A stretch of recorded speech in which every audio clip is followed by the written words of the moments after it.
18 தர்பார். வந்துட்டாயா. வீட்டில் இருக்கக்கூடிய அம்மா அப்பா தம்பி தங்கச்சி எல்லாருக்கும் வணக்கம்ங்க. இது நியூஸ் 18 தர்பார். நம்ம மேயர் பிரியார் காகல அவங்க ஒரு விழாவில் கலந்துக்க வந்திருக்காங்க. ரிப்பனை கட் பண்ணி உள்ள போனோம். அந்த ரிப்பனு ஏற்கனவே கட்டாகி துண்டாக இருந்திருக்கும் போலுக்கு ஒட்டி ஒட்டி வச்சிருந்து பார்த்துருக்காவ. ஒட்ட முடியல. இங்கே வாங்க, அதெல்லாம் ஏன் வேலைன்னு சொல்லி மேயர் என்ன பண்ணிருக்காங்க, அவியலை ரிப்பனை ஒட்டி சடக்குன்னு வெட்டிட்டாங்க.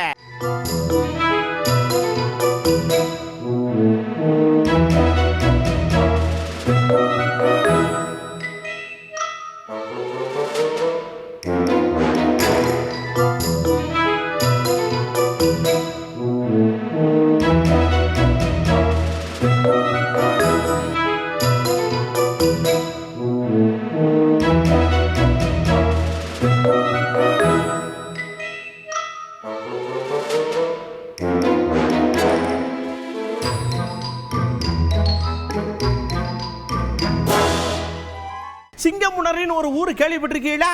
அங்கே சந்தனக்கூடு திருவிழான்னு ஒரு திருவிழா இருக்கு. அந்த திருவிழாவுக்கு முன்னாடி ஒரு விஷயம் பண்ணியிருக்காங்க.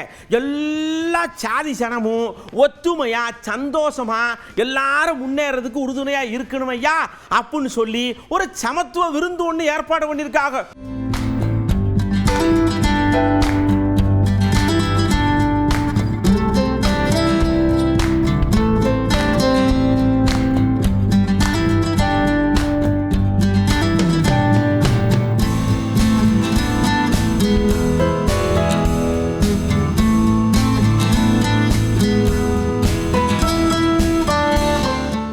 டூ வீலர் போடுறவங்க சாக்கிரதையா இருங்கன்னு எவ்வளவு சொன்னாலும் கேட்க மாட்டேங்க. சடக்குன்னு வேலூர்ல இருக்கிற ஆளுகள்லாம் யோசிச்சு எமனை கூட்டி அந்த நீயே சொல்லு எமனேன்னு சொல்லி எமன்ட்ட பொறுப்பை கொடுக்க எமன் தான் பாசையில சொன்ன உடனே மக்களுக்கு லேசா பீதி கொஞ்சம் ஏறி போச்சுல்ல.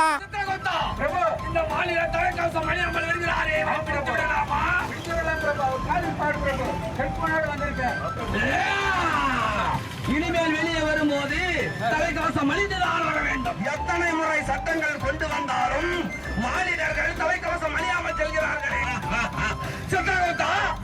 எப்பொழுது அவர் செய்த தவறை ஒப்புக்கொண்டாரோ இனிமேல் அவர்களுக்கு மன்னித்து கொடுத்து விடுதலை அனுப்பு. ஆகட்டும். டெல்லியில ஒரு இடத்துல எம்பிக்கெல்லாம் சேர்ந்து குப்பை எடுத்துக்கொண்டே ஒருத்தர் வீட்டு முன்னாடி முதன்னு கொட்டி விட்டாவ. எந்த வீடுன்னு பார்த்தா முன்னாள் முதலமைச்சர் அரவிந்த் கெஜ்ரிவால் வீடுங்க.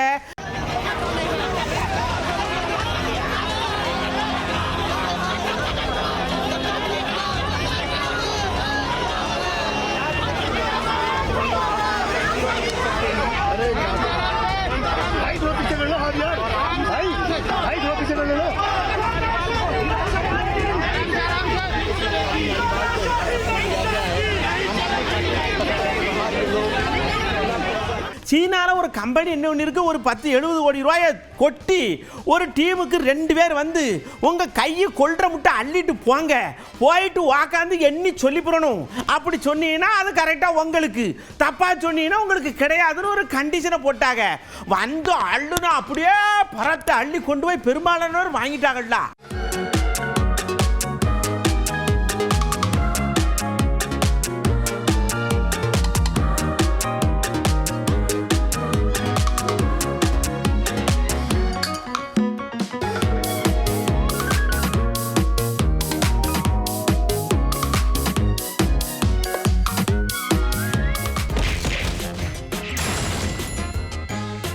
நம்ம அண்ணன் சீமான் வந்து இப்ப சமீப காலமா பெரியாரோட முரண்பட்டு முட்டி மோதிட்டு கிடக்காருல. என்னை பார்த்தா உங்களுக்கு எப்படி தெரியுது? நான் என்ன காசு வாங்கிட்டு வேலை பார்க்குறேன்னா? அப்போ பெரியார் சொன்னதைத்தானே நான் சொன்னேன். பெரியார் ஏற்கனவே எதிர்த்திருக்காங்களே, கலைஞர் எடுத்திருக்காங்க, அண்ணா எடுத்திருக்காங்க, அப்போ அவியெல்லாம் காசு வாங்கிட்டு தான் எடுத்தாங்கன்னு சொல்ல வரீங்களா அப்படின்னு லேச கோபத்தை அப்படியே அனல் கறக்க தள்ளி விட்டார்ல. அவங்க வந்து அவங்க அப்பாவை தான் அப்படி சொல்றாங்க. அம்மையார் கனிமொழி வந்து பெரியாரை இழிவுபடுத்தும் கூலிகளை எதிர்த்து அரசியல் செய்ய வேண்டியது இருக்குதுன்ட்டு அவங்க அப்பாவையும் அந்த கட்சியினுடைய தோற்றுனர் ஐயா பேரறிஞர் அண்ணாவையும் தான் சொல்றாங்க. ஏன்னா நான் வந்து பெரியாரை இழிவுபடுத்தலை. பெரியார் என்ன பேசியிருந்தாரோ எழுதியிருந்தாரோ அதை எடுத்து பேசுறேன். பெரியாரை பற்றியே பேசுகிறார்கள் இந்த பெருமக்கள், அம்மையார் கனிமொழி உட்பட. நீங்க சொல்ற பெரிய கூலி அம்மையார் கனிமொழி அவர்களே, நீங்க பேசுற பெரிய கூலி உங்க அப்பா. அப்ப நீங்க உங்க அப்பாவை தான் ஏத்து பேசிட்டு இருக்கிறீங்க. நீங்க எதை வச்சு பெரியாரிஸ்ட்னு சொல்லுதி அதை முதல்ல சொல்லுங்க. பெண் உரிமைக்காக நீங்க போராடினீங்களா? பெரியார் சொன்ன விஷயத்தை ஏதாவது கடைபிடிச்சீங்களா? நீங்க அது கோயிலுக்கு போறீ அங்க வரி எங்க வரியா எண்ணத்துல நீங்க பெரியாரிஸ்ட்னு சொல்லுதி அதை முதல்ல விளக்குங்கன்னு சொல்லி ஒரு கேள்வியை கொடுத்துருக்காரு. நீங்க ஒரு பெரியாரிஸ்டா? எந்த இடத்துல கடவுள் மறுப்பில்லையா? உங்க மருமகன் உதயநிதி நெத்தில திருநீர் பூசணில இல்லையா? நீங்க ஒரு கடவுள் மறுப்பாளர் அப்படியா? அதை ஏற்கனமா? சமூக நீதி, பெண்ணிய உரிமை, உங்க கட்சி பெண்கள் கொடுத்த முன்னுரிமையை பேச முடியுமா? நீங்க பெரியாருடைய சாதி மறிப்பு, தீண்டாமை ஒழிப்பு, இதுக்கெல்லாம் நீங்க பெரியார் எங்க சாதி ஒழிப்பு நிலைநிறுத்திருக்காரு? இத்தனை தொகுதிகள் தமிழ்நாட்டில் இருக்கும்போது தூத்துக்குடியில் போய் நீங்க போட்டிட்டதுக்கு காரணம் சொல்ல முடியுமா? நீங்க சொல்றீங்களா இல்ல நான் சொல்லிட்டேன்? ஏங்க அண்ணா யூனிவர்சிட்டியில் ஒரு பாப்பாவுக்கு பிரச்சனை வந்துச்சு, நீங்கள் கண்டுக்காமல் விட்டுவிட்டிய. காரில் துரத்து தானுவ அதையும் கண்டுக்காமல் விட்டிய. பொள்ளாச்சியில் வச்சு இது உண்டாங்க அதையும் கண்டுக்காமல் விட்டிய. அங்கங்கே என்னென்னமோ நடக்கு கண்டுக்காமலே இருக்கிய. என்னையை மட்டும் கண்டுக்கிறது இல்லை, இது எந்த விதத்தில் நியாயம் அப்படின்னு கேள்வி கேட்டிருக்காருலா. கூட்டு பாலியல் வன்கொடுமை நடந்தது பொள்ளாச்சியில். அங்க வந்தால் விசாரிச்சு நீதியை நிலைநாட்டும். நீ ஏன் நாட்டல? தூத்துக்குடியில் போட்டியிட்டுல 2 முறை எம்பி ஆயிருக்கீல. அங்க நடந்த துப்பாக்கி சூட்டுக்கு என்ன நடவடிக்கை எடுத்து என்ன நீதி நிலைநாட்டினீங்க? குறிபாத்து தொண்டக்குழியில சுட்டவனுக்கு என்ன தண்டனை? அருணா ஜெகதீசன் தாக்கல் செய்த அறிக்கைக்கு என்ன நடவடிக்கை? பதில் இருக்கா? கொடநாட்டில் கொலை நடந்ததா இல்லையா? 5 பேர் சத்தானா இல்லையா? எவனோ ஒருத்தன் கொண்டிருக்கான்ல, கொன்றவன் யாரு? கொன்ன காரணம் என்ன? நடவடிக்கை என்ன? பெரியார் தான் படிக்க வச்சாரு, பெரியார் தான் சீர்திருத்தம் பண்ணாரு, பெரியார் தான் அதை பண்ணாருன்னு சொல்லிட்டே இருக்கியா? என்னைய படிக்க வச்சாரா பெரியார்? என்னைய எங்க தாத்தா படிக்க வச்சாரு, எங்க ஐயா படிக்க வச்சாரு. கலைஞரை யார் படிக்க வச்சா? அண்ணாவை யார் படிக்க வச்சா? அவர் தான் படிக்க வச்சாரா? என்ன நீங்க வந்துட்டு நீங்க பேசிட்டே இருக்கியா? கடுப்பாயிருவேன் அப்படின்னு கடுப்பு இல்லாம கடுப்பாயிருக்காரு. எங்களுக்கு என்ன படிப்பு வராமையா இருந்தது? இந்த எங்க அம்மா சொல்லுதுல, கல்வி இருந்துச்சு, காசு இல்லை, வறுமை. அந்த கல்வியை இலவசமா தந்தான் படிக்காத என் தாத்தை. ஊருக்கு பள்ளிக்கூடங்க. நான் படிச்சது என் தாத்தன் கட்ட பள்ளிக்கூடம் அரணையூர்ல, ஒரு சிற்றூர்ல. அதுக்கப்புறம் உயர்கல்வி என் சொந்தக்காரன் இஸ்லாத்தை ஏற்று இருந்தவன் அவன் கட்டி வச்சிருந்தான். காஜி கே இப்ராஹிம் அலி உயர்நிலை பள்ளி, டாக்டர் ஜாகிர் ஹுசேன் கல்லூரியில் படிச்சதுனால நான் இன்னைக்கு வெளியில வந்து நிக்கிறேன். அவன் கட்டி படிக்க வச்சான். கிறிஸ்தவ இஸ்லாமிய மிஷினரிகள் கல்லூரியில் படிச்சு வந்த பிள்ளைகள் பெரியார் படிக்க வச்சார். அண்ணாதுரை எங்க ஐயா பெரியார் பேரறிஞர் அண்ணாவையும் பெருமகனார் நெடுஞ்செழியனி அன்பழகனி பெரியார் தான் படிக்க வச்சாரா? அடுத்து நம்ம கனிமொழி அக்கா தூத்துக்குடியில் ஒரு மீட்டிங்கு பேசியிருக்காங்க, ஒரு விழாவில் பேசியிருப்பாங்க. அவங்களுக்கு அப்போ என்ன வச்சிருக்காங்கன்னா, இங்கே இருங்க, நீங்கள் யாரோடையும் முரண்படுங்க, ஆனால் அவங்கள பற்றி முழுமையாக தெரிஞ்சுக்கிடுங்க. இப்போ பெரியாரோட முரண்படுறீங்கன்னா பெரியாரை பற்றி நல்லா படிச்சுக்கிடுங்க. அவர் நிறைய விஷயங்களை சொல்லியிருக்காரு, அந்த விஷயங்களை தெரிஞ்சுக்கிட்டு அதுக்கப்புறமா நீங்கள் முரண்பட்டு பேசிக்கிடுங்க, யார் வேண்டாம்னா அப்படின்னு அக்கா கோல அட்வைஸ் எல்லாம் பண்ணியிருக்காங்க. ஒரு பெண் தன்னுடைய வாழ்க்கையில சாதிக்க வேண்டும் என்று சொன்னால் அது என்ன தடையா இருந்தாலும், உங்களுடைய மனத்தடைகளாக இருக்கட்டும், அது இந்த சமூகம் என்ற அந்த தடைகளாக இருக்கட்டும், பாரம்பரியம் என்ற தடைகளாக இருக்கட்டும், ஜாதி மதம் என்ற எல்லா விஷயங்களையும் உடை தெரிந்தால்தான் அந்த சாதனையை நீங்கள் செய்ய முடியும் என்று தந்தை பெரியார் அவர்கள் தொடர்ந்து அந்த கருத்தை அவர் வலியுறுத்தி இருக்கிறார். தந்தை பெரியாரை தாண்டி ஒரு ஃபெமினிஸ்டை நான் படிச்சதில்லை. அந்த அளவுக்கு பெண்களுக்காக சிந்திக்கக்கூடிய எல்லா தடைகளையும் உடைத்தறி, அது எதுவாக இருந்தாலும் என்று சொல்லக்கூடிய ஒரு சிந்தனையாளரை, ஒரு ஃபெமினிஸ்டை நான் இதுவரை பார்த்ததில்லை. எல்லாருக்குமே ஒரு லிமிட்டேஷன்ஸ் வச்சுப்பாங்க. பெண்கள்னா அதோடைய யார்ட் ஸ்டிக்ஸே கம்ப்ளீட்டாக டிஃப்ரெண்ட்டாக இருக்கும். ஆனால் அந்த மாதிரி எந்த காம்ப்ரமைசஸும் இல்லாமல் சிந்தித்த தந்தை பெரியார், நீங்கள் எல்லாமே பெண் ஏன் அடிமையானாள் என்ற அவருடைய புத்தகத்தை தயவு செய்து ஒவ்வொரு பெண்ணும் படிக்க வேண்டும். It is a request from me. அடுத்து நம்ம திருநாவுக்கரசு ஐயா இருக்காள்ல, அவிய ஒரு அண்ணன் தம்பிக்கு என்ன அட்வைஸ் பண்ணுவாரோ அது மாதிரி பண்ணியிருக்காரு. தம்பி சீமா இங்கே வாருங்க, நீங்கள் யாரோடையும் முரண்படுங்க, ஒன்றும் பிரச்சனை கிடையாது, முரணுக்கு உட்பட்டது தானே வாழ்க்கை, அதனால பிரச்சனை இல்லை. ஆனால் இல்லாத ஒருத்தர் கூட முரண்படுறது எந்த விதத்தில் நியாயம்? அது வருந்தத்தக்கது. இருக்கிற ஆளோட முரண்படுங்க, பேசிக்கிறோம். இல்லாத ஆளை பற்றி பேசினா அவர் அப்படி சொன்னார் பதில் சொல்லுங்க, இவர் இப்படி சொன்னார் பதில் சொல்லுங்க, யார் கரெக்டாக பதில் சொல்ல முடியும் அப்படின்னு அண்ணன் தம்பிக்கு அட்வைஸ் பண்ணியிருக்காரு. பெரியார் கருத்துக்களை உடன்படுவதோ உடன்படாமல் இருப்பதோ அவர்களுடைய விருப்பத்தை பொறுத்தது, கட்சியுடைய நிலைப்பாட்டை பொறுத்தது.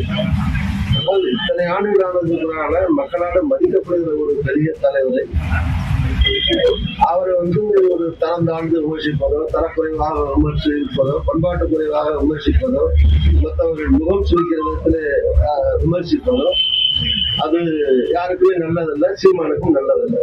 இப்படியே எல்லாரும் பேசிட்டு இருக்கும்போது இந்த மதுரையில பெரியார் திராவிடர் கழகம் ஒரு இயக்கம் இருக்குங்க. அவங்க என்ன பண்ணிருக்காங்கன்னா, அந்தங்க சும்மா இல்லாத ஆளை போட்டு நொய் நொயின்னு பேசிட்டு இருக்கக்கூடாது, அவரை போட்டு வம்பு இழுத்துக்கிட்டு இருக்கக்கூடாது, உங்களுக்கு பிடிக்கலன்னா செவனே சூசான அந்த பக்கம் போயிருங்க, குண்டா போட்டுரும் அதை போட்டுரும் இதை போட்டுரும்லாம் சொல்லிட்டு இருக்கக்கூடாது.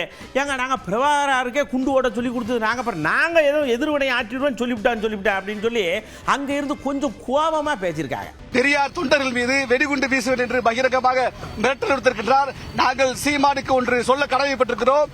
நீங்கள் சொல்லுகிற பிரபாகரன் கொடுத்த அந்த வெடிகுண்டு இருக்கு இல்லையா, அந்த வெடிகுண்டை செய்து கொடுத்ததே பெரியாரின் தொண்டர்கள் தான். பெரியாரின் தொண்டர்கள் தான் விடுதலை புலிகளுக்கும் தலைவர் பிரபாகரனுக்கும் வெடிகுண்டை தயாரித்து கொடுத்தவர்கள். எங்களை பார்த்து நீ வெடிகுண்டு வீசி கொள்ளு அப்படின்னா நாங்க அணுகுண்டு வீசவும் தயாரா இருக்கோம். ஏவாவேல அண்ணாச்சி சடக்குன்னு வந்தாரு. இங்கே இருங்க, அதெல்லாம் ஒரு பக்கம் ஓரமாயிங்க. ஆளுநர் வழக்கம் போல் ஆளுநராக இருந்தால் நல்லா இருக்கும். சும்மா ஏக்கத்தால முடிச்ச மாதிரி ஏதாவது சொல்லிக்கிட்டே இருந்தால் அப்புறம் பார்த்துக்கிடுங்க அப்படின்ட்டு சடக்குன்னு அந்த பக்கம் திரும்பி போயிட்டாரலாம்.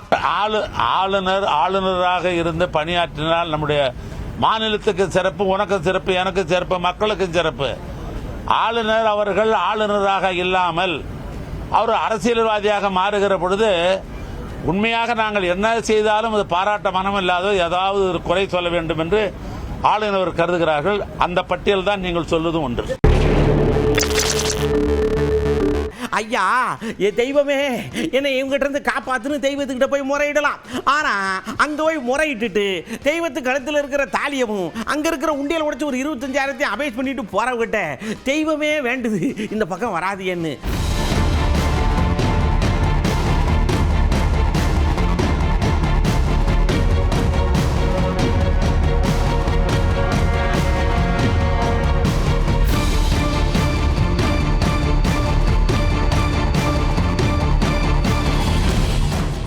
அடுத்து பாருங்க, நாம ஒரு தெருவுக்குள்ள போறோம் அப்படின்னா முதல்ல சுத்தி முத்தியும் பார்ப்போம். சுத்தி முத்தி பார்த்து நாய் கிடக்கான்னு பார்ப்போம், நாய் சாக்குறதுன்னு போட பார்ப்போம். ஆத்தாடி இப்படி எல்லாம் நாய் கிடக்கன்னு பதறுவோம். கோயம்புத்தூர்ல இதுக்கு ஆப்போசிட் ஆகி போச்சுடா. ஒரு ஆள் என்ன பண்ணிருக்காரு, நாயை பிடிச்சி வேண்டாத வேலையை பார்த்து விட்டு விட்டாரு. இப்போ நாய்க பூரா பதறுது.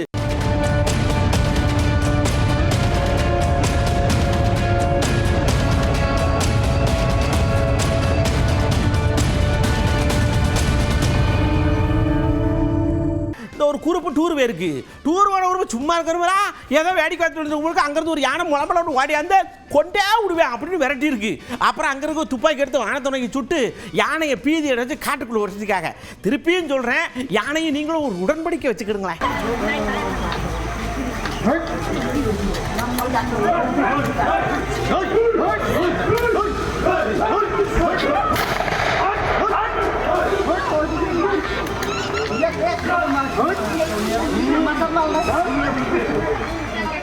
பஞ்சாப்ல ஒரு பாப்பா நேரம் விளையாண்டுட்டே இருந்திருக்கு. ஒரு ட்ரம்முக்குள்ள அது விளையாண்ட பொம்மை விழுந்திருக்கு. பொம்மை எடுக்க போறோம்னு ட்ரம்முக்குள்ள விழுந்திருக்கு. கழுத்தில் அடிபட்டு போச்சு. அப்புறம் டாக்டர் கூட்டு போய் ஒரு வழியை காப்பாத்திட்டாலும் ஏதாவது ஏட கூடமா ஆயிருந்துச்சுன்னா, அதனால புள்ள ஊட்டியை விளையாண்டுச்சுன்னா அந்த விளையாட்டை கண்காணிங்க ஐயா.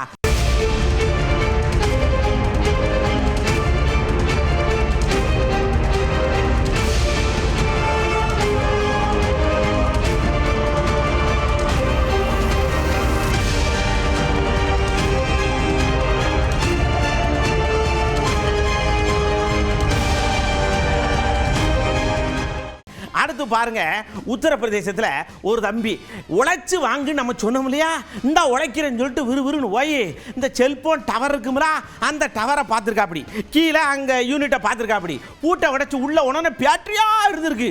இப்போ பேட்டரிக்கு தான் நிறைய வேக்கன்ட் இருக்குல்ல, சடக்குன்னு எல்லா பேட்டரியும் அள்ளி கொண்டு போயிட்டா அப்படி.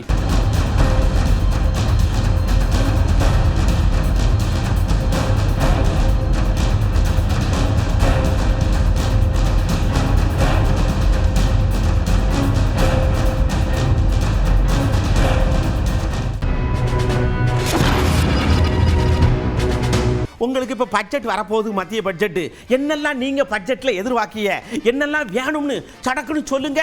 நேராக நம்ம நிர்மலா சீதாராமன்கிட்ட சொல்லி அதெல்லாம் சேர்த்துக்குருவோம் அப்படின்னு கேட்டோம். சும்மா நாச்சிக்கும் வளமளன்னு கொட்டுதாடா. ஒரு எஜுகேஷன் லோன் பேஸ் பண்ணி போகிறோம் அப்படிங்கிறப்போ எல்லாத்துக்கும் ஒரே மாதிரியான எஜுகேஷன் லோனில் இன்ட்ரெஸ்ட்லாம் கிடைச்சிச்சுன்னா எங்களுக்கு கொஞ்சம் யூஸ்ஃபுல்லாக இருக்கும்னு நினைக்கிறோம். வெஹிக்கிள் லோனை வந்து மானியத்தில் கொடுத்தாங்கன்னா இன்னும் வந்து எங்களுக்கு திருப்பியும் நாங்கள் ரீபே பண்ணுற அமௌண்ட் வந்து குறைந்த விதத்தில் இருந்துச்சுன்னா எங்களுக்கும் கட்டுறக்கும் ஈஸியாக இருக்கும். இருக்கப்பட்டவர்களுக்கு வந்து பெரியவர்களுக்கு வந்து 10 லட்சம் 20 லட்சம் 30 லட்சம் கொடுக்குறாங்க.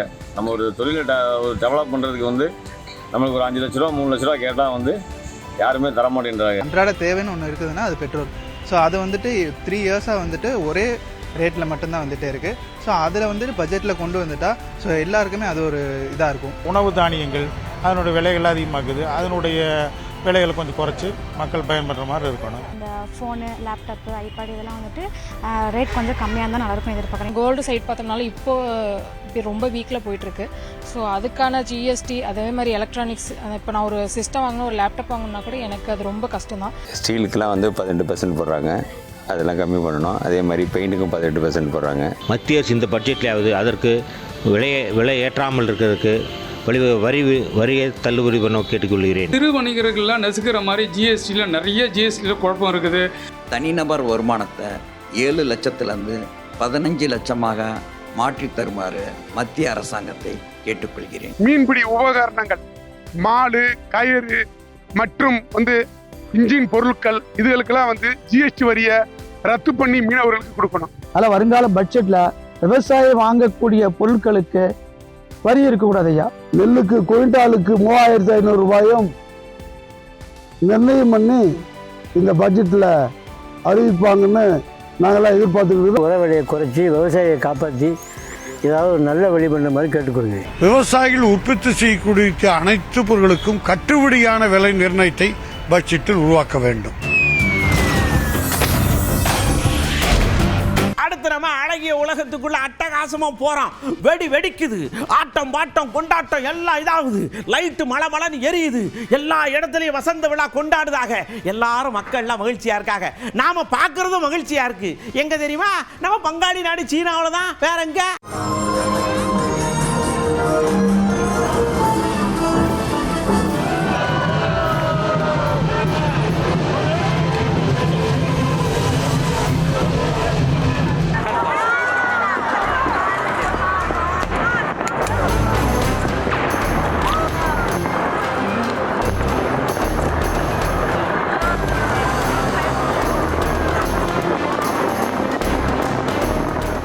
சைனாவில் மட்டும்தான் இது நடக்கும் நீங்க நினைக்காதீங்க. சைனாக்காரங்க எங்கெல்லாம் இருக்காங்களோ அங்கெல்லாம் அது நடக்குல்ல. மெக்சிகோல இந்த பாம்பு டிராகனு சொயின் இப்படி வளைஞ்சு ஆடவிடா அந்த டான்ஸை ஆடி அங்க உள்ள மக்கள் எல்லாம் வாயை புழக்க வச்சு இவ ஆடின ஆட்டத்தை பார்த்து தன்னை மறந்து மெய் மறந்து உட்காந்துருக்காங்கன்னு பார்த்துக்கிடுங்களேன்.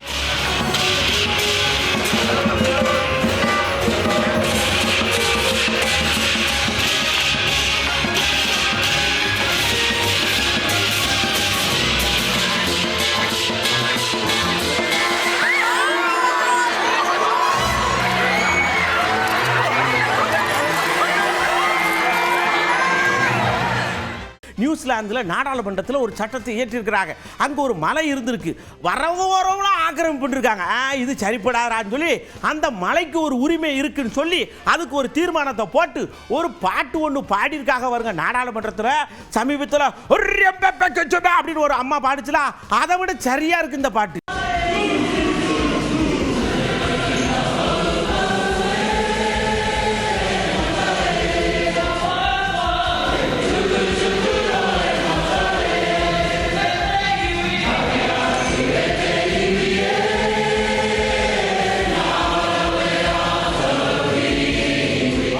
இப்பயும் சொல்கிறேன், நீங்கள் என்ன பண்ணுங்க, செல்ஃபோனை வச்சுக்கிட்டு பிள்ளைக்காடு என்ன செய்யறதுங்கிறத கவனிக்காமல் இருக்காதீங்க. செல்ஃபோனில் தடவிக்கிட்டே இருக்கிறது முக்கியம் இல்லை, பிள்ளைகள் என்ன செய்யறதுங்கன்னு பார்க்குறதா முக்கியம். செல்ஃபோனா பிள்ளைகளான்னு பார்த்தா செல்ஃபோனை தூக்கி தூர எரிஞ்சிடுறது பெற்று. அடுத்த தரப்பாரில் இன்னும் ஏகப்பட்ட விஷயத்தோடு உங்களோட சந்திக்கிறேன். அது வரைக்கும் உங்களிடமிருந்து அன்போடு விடைபெற்றுக் கொள்வது உங்கள் அன்பு நண்பன்களில் வணக்கம் அக்கா. 18 தர்பார் வந்துட்டாயா.